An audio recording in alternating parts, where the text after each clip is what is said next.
అందరికీ నమస్తే, నేను మీ Pavan. Welcome to our channel. మనతో పాటు Janasena party upcoming spokesperson ఉన్నారు Yashwant bro.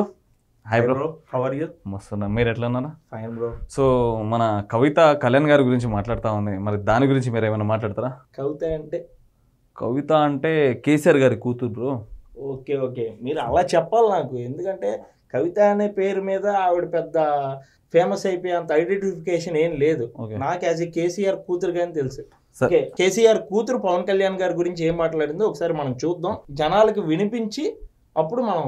Okay. Chief Minister of Andhra Pradesh, Mr. Pawan Kalyan. I don't take him seriously. Unfortunately, he's a Deputy Chief Minister. ఈవిడ అంటుంది I don't take him seriously. అంటే పవన్ కళ్యాణ్ గారిని అంట ఈవిడ serious గా తీసుకోదంట. నాకు అర్థం కావట్లేదు, ఈవిడ సీరియస్ గా తీసుకోవడానికి ఈవిడ ఎంత పెద్ద సీరియస్ పొలిటీషియన్ అని. ఓకే, సీరియస్ పొలిటీషియన్ అంటే మీ దృష్టిలో ఏంటి? స్కాములు చేసేవాళ్ళు, లిక్కర్ స్కాములు చేసేవాళ్ళు, దొంగ సొమ్ము దోచుకునేవాళ్ళు, లేకపోతే తండ్రి పార్టీ పెడితే ఆ కష్టపడి పైకి వచ్చే వాళ్ళందరినీ తొక్కేసి పైకి వచ్చి పదవులు తీసుకునేవాళ్ళు.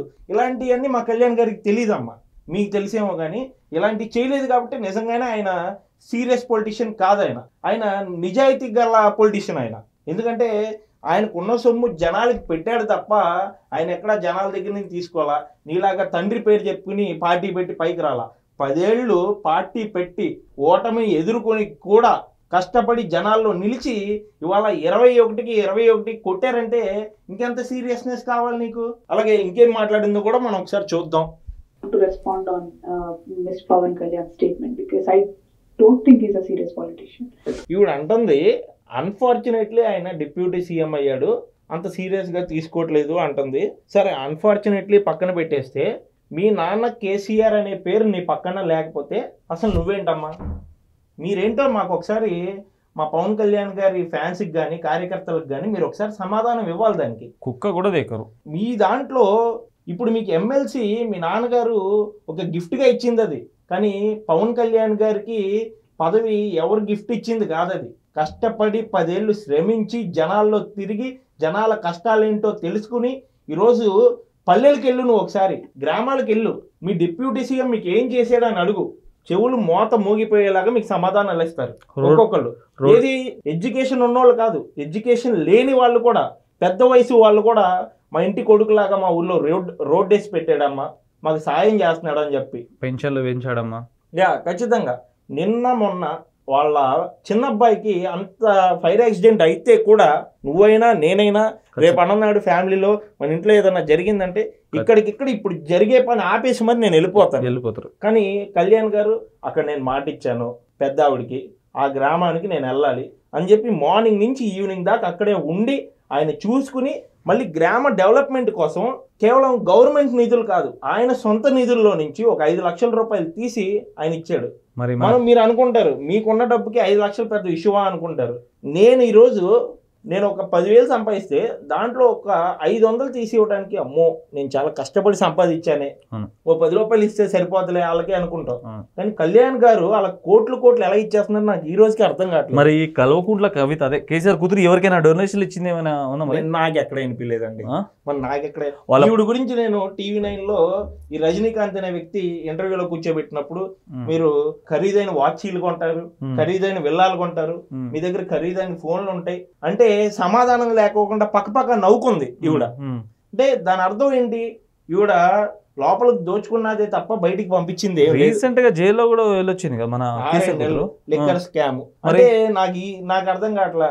ఇంకోటి కూడా ఉంది, సీరియస్ పొలిటీషియన్ అంటే మీలాగా జైలుకి వెళ్ళి ఒక 6-7 నెలలు లోపల కూర్చుని లేకపోతే స్కామ్లు చేస్తే సీరియస్ పొలిటీషియన్ అవుతారేమో.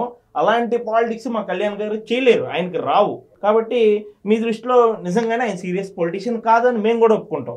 ఈ పరంగా చూస్తే నేర చరిత్ర ఉన్నోళ్ళు లేకుంటే ఏ బ్యాక్గ్రౌండ్ లేకుండా రాజకీయాల్లో వచ్చిన వాళ్ళు ఇట్లాంటి వాళ్ళు, అదే ఈ కేసీఆర్ లేకపోతే ఈ కవిత ఎవరికి తెలియదు. వీళ్ళందరూ వచ్చి కళ్యాణ్ గారి గురించి మాట్లాడుతూ ఉన్నాడు. ఇప్పుడు తెలంగాణ అండ్ ఆంధ్ర పాలిటిక్స్ లో ఛాలెంజ్ చేసి చెప్తున్నాం, 0% క్రైమ్ రేట్ ఉన్న పొలిటీషియన్ ని మీరు చూపించండి. పవన్ కళ్యాణ్ కాకుండా ఇంకెవరన్నా 0% క్రైమ్ రేట్తో సీఎం క్యాండిడేట్గా ఉన్నారు అని మీరు చూపిస్తే నేను ఖచ్చితంగా పవన్ కళ్యాణ్ గారిని సపోర్ట్ చేయడం ఆపేస్తా ఇక్కడతో. ఎందుకంటే 0% అంటే అది చాలా అసంభవం. బయట ఒక ట్రెండ్ నడుస్తుంది, జైలుకి వెళ్ళి వస్తే పెద్ద పొలిటీషియను, లేకపోతే క్రైమ్లు చేస్తే పెద్ద పొలిటీషియన్. కానీ కళ్యాణ్ గారు అలా కాదు, నిజాయితీగా ఉండటమే ఒక నాయకుడి లక్షణం. లిక్కర్ స్కామ్ మీద జైలుకి పోయి రావడం అన్నది పెద్ద ఇష్యూనే, పెద్ద లీడర్ అవుతుంది రేపటి. ఈవిడ తండ్రి గారి పేరు అడ్డు పెట్టుకుని పైకి వస్తా జనాల్లో తిరుగుతా ఒక ఎలక్షన్ ఫేస్ చేయాల డైరెక్ట్ గా ఈవిడ ఇప్పుడు దాకా. ఎమ్మెల్సీ అనేది కూడా ఒక బై ఎలక్షన్ వస్తే వాళ్ళ తండ్రి ఈవిడికి గిఫ్ట్ గా ఇస్తే ఎమ్మెల్సీగా చలామణి అవుతుంది తప్ప ఈవిడ నువ్వు జనాల్లో ఒక్క ఎలక్షన్ ఫేస్ చేయలేదు, నువ్వు మాట్లాడుతున్నావు కళ్యాణ్ గారి గురించి. అదే మాకు అసలు చాలా జోక్ గా ఉంది. అదొక దురదృష్టం, అది దాని గురించి మాట్లాడద్దు. ఇదే కల్వకుంట్ల కవిత ఒక వ్యక్తి గురించి మాట్లాడుతుంది, అది చూడండి ఫస్ట్ అయితే. I love him because he's awesome. He's faced the toughest times of his life. But bro Kavitha గట్ల మాట్లాడుతుంది నేను జగన్మోహన్ రెడ్డి గురించి. లవ్ ఇట్ అన్న, I love him, he's a పెద్ద ఫైటర్ అది ఇది అని చెప్తుంది. ఒకసారి పూర్తి వీడియో చూద్దాం. ఇదే కవిత ఇంతకు ముందు ఎలా మాట్లాడిందో కూడా ఉంది, ఇది మొత్తం చూద్దాం. You know, I like him more in opposition. The way he reacts, the way he speaks and all. I'm not sure he'll. I know, but he's like very, very cool when he's in opposition. The Jagan 2.0, I'm loving it. Jagan 2.0. Rajareddy ఇప్పుడు ఇంకో video చూపిస్తాను. ఇదే కవిత మన జగన్ రెడ్డి 1.0 గురించి గతంలో ఒకసారి మాట్లాడింది. ఇప్పుడు దాకా ఈవిడ జగన్ రెడ్డి 2.0 గారి గురించి చెప్పింది, పొగిడింది. జగన్ రెడ్డి 1.0 గతంలో జగన్ రెడ్డి గురించి ఈవిడ ఏం మాట్లాడిందో ఒకసారి అది కూడా విందాం. జగన్ అన్న వస్తాడు, జైలు నుండి వస్తాడు, వచ్చి పోలవరం పెడతారని చెప్తారా? నన్ను అడిగితే మాత్రం ఇటువంటి నాయకులు జైల్లో కూడా, తెలంగాణ జైల్లో కూడా పెట్టారు. పెడితే మా జైల్లో భూములు అనుకునేటటువంటి పరిస్థితి అలా కనిపిస్తా ఉన్నది. కాబట్టి జగన్ ని ఎంత పెద్ద నేరస్తుల్లాగా ఆవిడ మాట్లాడిందో ఒకసారి విన్నారు కదా. ఇప్పుడు తెలంగాణ జైల్లో కూడా జగన్ ని పెడతానికి ఆవిడ నిరాకరించిద్దంట. ఎందుకంటే జగన్ అక్కడికి వస్తే అక్కడ భూములు కూడా కబ్జా చేసేసి అమ్మేసుకుంటాడేమో అన్నంత నీచంగా మాట్లాడింది. ఇవాళ జగన్ రెడ్డి 2.0 అనేది చాలా గ్రేట్ ఫైటర్ అని మాట్లాడుతుంది ఇవిడ. వీళ్ళు ఏంటంటే ఈ టీఆర్ఎస్ పార్టీ వాళ్ళు, ఈ వైసీపీ పార్టీ వాళ్ళు ప్యాచప్ అయిపోయారు. ఒకప్పుడు రాజశేఖర్ రెడ్డి గారు ఉన్నప్పుడు కేసీఆర్ గారికి రాజశేఖర్ రెడ్డి అంటే చాలా భయం, అస్సలు ఇటువైపు తలెత్తి చూసేవాళ్ళు కూడా కాదు. అలాంటిది ఇప్పుడు జగన్ రెడ్డి పాలిటిక్స్ లోకి వచ్చాక ఆయన స్వలాభం కోసం వీళ్ళతో చేయగలిపి తండ్రి యొక్క ఆ ఆశయాలను కూడా తొక్కేసి ఇంత దారుణంగా రాజకీయాలు చేయాలనుకుంటున్నారు చూడండి. అదే చాలా నీచమైన పని. ఇక్కడ వీళ్ళు మరి వీళ్ళకి కూడా ఏంటంటే మనం ఫస్ట్ లో కేసీఆర్ గారు ఏపీలో కూడా నేను పోటీ చేస్తాను అని చెప్పి అక్కడ పార్టీ ఆఫీస్ ఓపెన్ చేసి 2-3 నెలలు దాన్ని నడిపి, అది కూడా జగన్మోహన్ రెడ్డి అధికారంలో ఉన్నప్పుడే పార్టీ ఆఫీస్ పెట్టిండు. మళ్ళీ మూసుకుని పార్టీ ఆఫీస్ మూసేసి వెనక్కి వచ్చేయడానికి కారణం ఏంటి అంటే మీరు జగన్ రెడ్డి గారు కలిసినట్టు కాదా? మీరు అక్కడ ఉంటే జగన్ రెడ్డికి అపోజిషన్ అయితే మళ్ళీ జగన్ రెడ్డికి ఇబ్బంది అయిపోద్ది. సో మనం ఒకటి కాబట్టి మనం వాళ్ళకి ఇబ్బంది అవ్వకూడదు అని చెప్పి పార్టీ ఆఫీస్ మూసేసి మనం తెలంగాణలో ఉందాం అని చెప్పి వెనక్కి వచ్చేసారు మీరు. అది అంటే వీళ్ళ సోషల్ హ్యాండిల్స్, లేకపోతే మీరు గమనించండి YCP social media and TRS social media వాళ్ళు ఏ పోస్ట్ పెడితే దానికి రిలేటెడ్ మొన్న ఈ మధ్య గిబ్లీ ఆర్ట్ ఒకటి ట్రెండింగ్ లోకి వచ్చింది. అది టిఆర్ఎస్ పార్టీ వాళ్ళు అప్లోడ్ చేశారు ఫేస్బుక్ లో. ఏది రేవంత్ రెడ్డి గారిని అగౌరవపరుస్తూ వాళ్ళు అప్లోడ్ చేశారనమాట. సేమ్ యాజ్ ఇట్ ఈజ్ డిట్టోగా మన జగన్ రెడ్డి వైఎస్ఆర్సీపీ సోషల్ మీడియాలో కూడా యాజ్ ఇట్ ఈజ్ అపోజిషన్ మన కళ్యాణ్ గారిని, మన చంద్రబాబు గారిని అగౌరవపరుస్తూ వీళ్ళు అప్లోడ్ చేశారు. ఇది పక్కన పెడితే అంతకుముందు జగన్ రెడ్డి ఏమంటాడంటే ఇప్పుడు అధికారం ఉందని విర్రవీగుతున్న వాళ్ళు ఎవరిని వదలను, సప్త సముద్రాల అవతలు ఉన్నా కూడా తీసుకొచ్చి ఇక్కడ నుంచోబెట్టి నేను చూస్తాను అంటాడు. సేమ్ డైలాగు ఇక్కడ టిఆర్ఎస్ కేటీఆర్ వాడతాడు.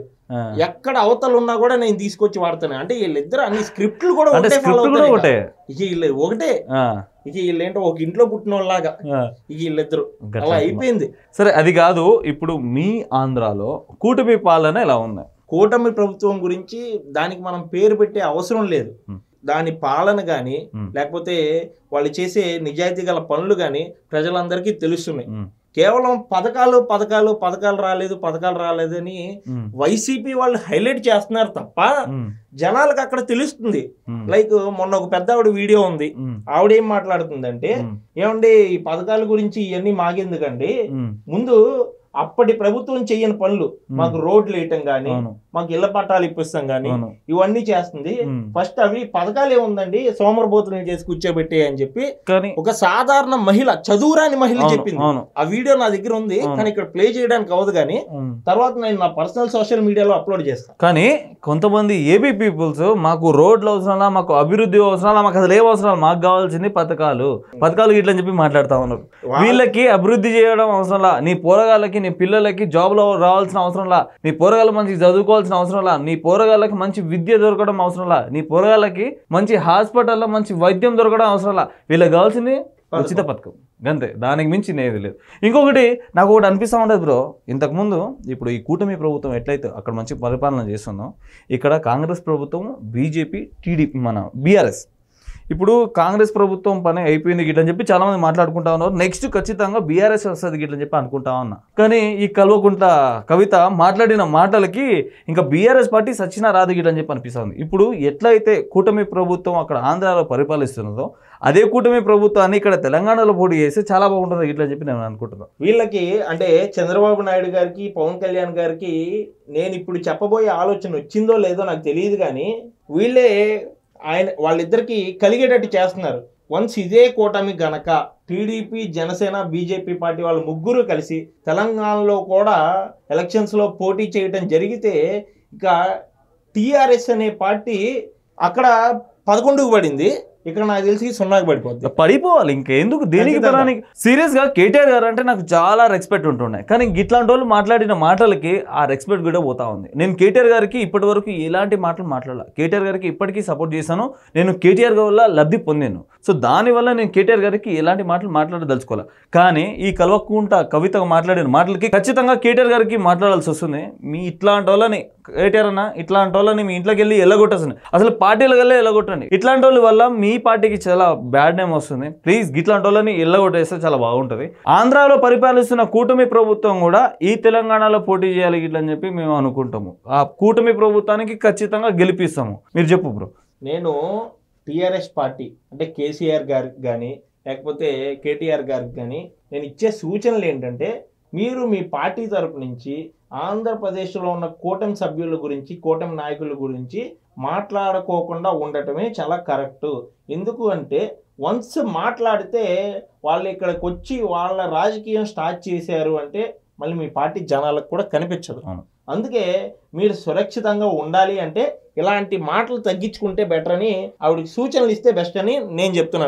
ఎందుకు ఇప్పుడు ఆంధ్రాలో ఎలా అయితే జరిగిందో, బీజేపీ, జనసేన, టీడీపీ ఈ ముగ్గురు కలిస్తే జగన్ని ఎట్లా కొట్టాలో అట్లా కొట్టారు.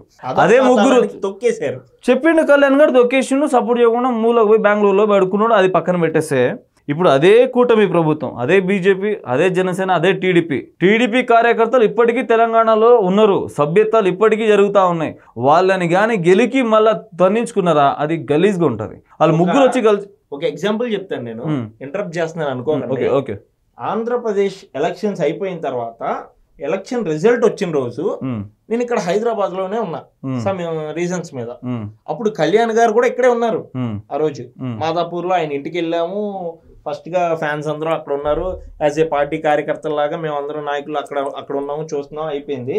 ఆ సెలబ్రేషన్స్ ఇక్కడ హైదరాబాద్ లో టీడీపీ, జనసేన పార్టీ, బీజేపీ కూటమి సెలబ్రేషన్స్ చూస్తే నేను హైదరాబాద్ లో ఉన్నానా, ఏపీలో ఉన్నానా అనే థాట్ నాకు వచ్చిందంటే ఎంత జనాభా తెలుసా మీకు? ఆ రోజు ఇసుకేస్తే రాలదన్నట్టుంది. ఎన్నింటికి?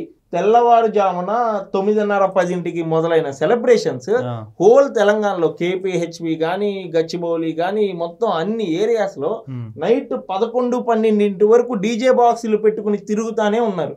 ఇది అసలు నేను నిజంగానే ఏపీలోనే ఉన్నానేమో, హైదరాబాద్ రాలేదేమో అనిపించింది. అట్లుంటది మా తెలంగాణలోనే. అది కాబట్టి అంత ఫ్యాన్ బేస్ ఉంచుకున్నారు ఇక్కడ, లేకపోతే అంతమంది కార్యకర్తలు ఉన్నారు ఇక్కడ, అంతమంది నాయకులు ఇంకా ఉన్నారు ఇక్కడ. స్టిల్ తెలంగాణ విడిపోయిన తర్వాత టీడీపీ నాయకులు ఎవరైతే కొంతమంది ఇంకా అదే నిబద్ధతతో ఇక్కడ ఉన్నారు, వాళ్ళని కానీ పెట్టుకుని కూటమి ఇక్కడ స్టార్ట్ చేస్తే మీరు అధపాతాళానికి కాదు కదా, ఇంకా దానికంటే కిందే ఉంటుందో దానికి వెళ్ళిపోతారు మీరు. ఖచ్చితంగా. ఈ వీడియో ఇట్లా మీకు ఎట్లా అనిపించిందో కామెంట్ చేయండి. సబ్స్క్రైబ్ చేయడం మాత్రం అస్సలు మర్చిపోకండి.